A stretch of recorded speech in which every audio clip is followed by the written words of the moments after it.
The other day I got a message from a fellow who asked us how our power rack was holding up, which we had built in October of 2014. And I said, it's holding up great, because he wanted to build one.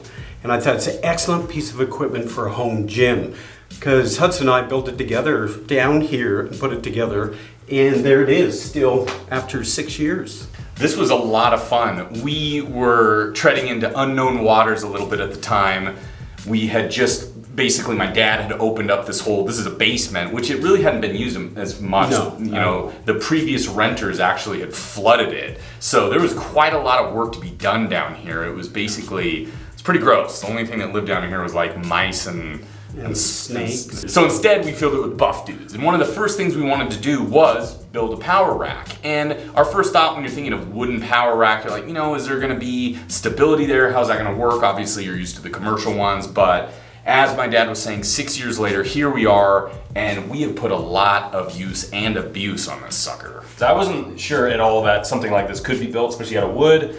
Like Hudson was saying, you're used to metal power racks in gyms. Obviously, you're going to be putting a lot of weight on it, and we have put a lot of weight on this, and it has held up very, very well, and still is. And it's not just good for one exercise. I mean, that's what's great about power racks. You can use so many different exercises within the power rack. It has multiple uses, pull-ups, you can add cables to it. You can obviously do all the major compound movements, squats, bench press, you name it. That's why this thing is pretty much really the only thing you need in your home gym. That's why it's so great. I would definitely agree. I would say if you could have a cheaper option, which would be just a pair of dumbbells, which you could use. But if you want, like Brandon was saying, the most important piece of equipment, I would say hands down is the power rack. I think the beauty of it is anyone can build it. You don't have to be a welder because it's made of wood and it's thick 4x4 sections of wood all around. You can get them at any hardware store, lumberyard, Home Depot, Lowe's, whatever. And then simple drilling some holes and numbering if you want. It's just really simple. A lot of people have built it. Very happy to see that, and very happy to see a lot of people are also using it. Here's a good example of some Buff Duke, DIY Duke ingenuity going on right here. These are going to be what you rack the barbell on. Very adjustable. You drilled holes, as you can see, they're all numbered so you can know which one you're putting it in. Place it in, screw that on, and all of a sudden you have a place for the barbell, and you can put it any height you want.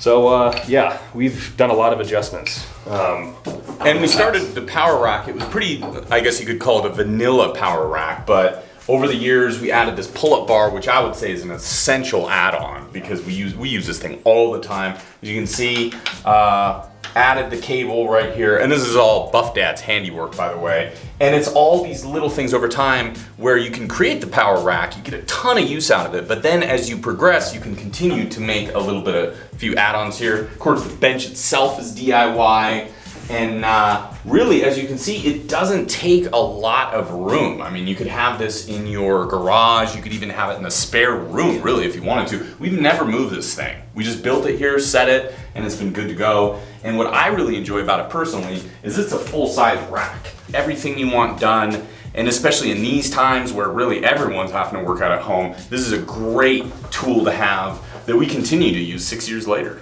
We're inhibited here because of the low ceiling. A lot of people have built it and put it outside, and then they are able to attach more things to the outside of it or the sides of it. It's like a lot of people have added to it over the years as well. It's always super inspiring for us to see, because honestly, when we check our Instagram or we get an email or we see a video of someone building this power rack, it's very, very rewarding. It makes us feel really good. And then also to know the joy they're gonna have from years of getting good use out of this. How much would you say this cost, Dad? I can't exactly remember the number. I think by the time it was done with the lumber, and this of course 2014 prices, it was less than $300. You're going to be looking at a little more, and because of some of this hardware, which is basically just plumbing pipe, is a little expensive, but overall you're going to have a better power rack than you would trying to buy some that are a little skinnier and made out of metal. So for the money, and if you like doing DIY stuff, you get a lot of satisfaction from putting it together and go, wow,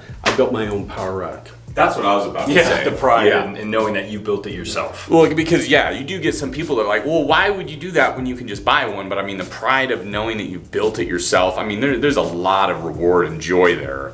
and it still comes out a little bit cheaper. Obviously, we would really recommend having someone who's a professional who knows what they're doing to put it together. But when you have that, it can be a real fun experience. You can do over the weekend, and then you got something really that's going to last you for years and years and years. How much would you say the top amount of weight we put on this was, Brandon? High 300s for sure.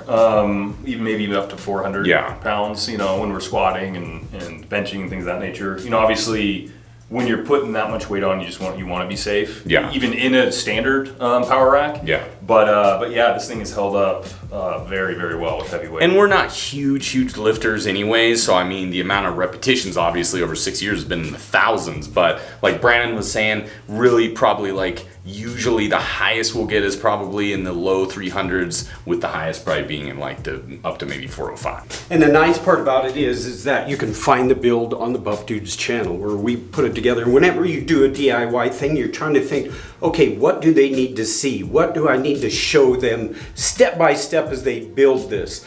So I think having that thought in mind as we built it, we tried to show people every little step so they wouldn't go, okay, even though we do get questions sometimes of what kind of wood did you use, you know, these angles, are they necessary, those kind of things. But that video will show you from start to finish to build the thing. So check it out. So there you go, an update on the Buff Dudes Power Rack 6 years later, still our top choice for the #1 piece of equipment that we recommend for your home gym. And we're glad we have it. That's for damn sure. Especially now, we're stuck down in this basement bunker with nothing else to do. All we do is work out like, what, 8 hours a day or 9? There's 24 hours in the day. We utilize every damn one of them. Speaking of that, we're gonna get back to it. So hope you're well. We're gonna get a pump on. Yeah. Stay buff.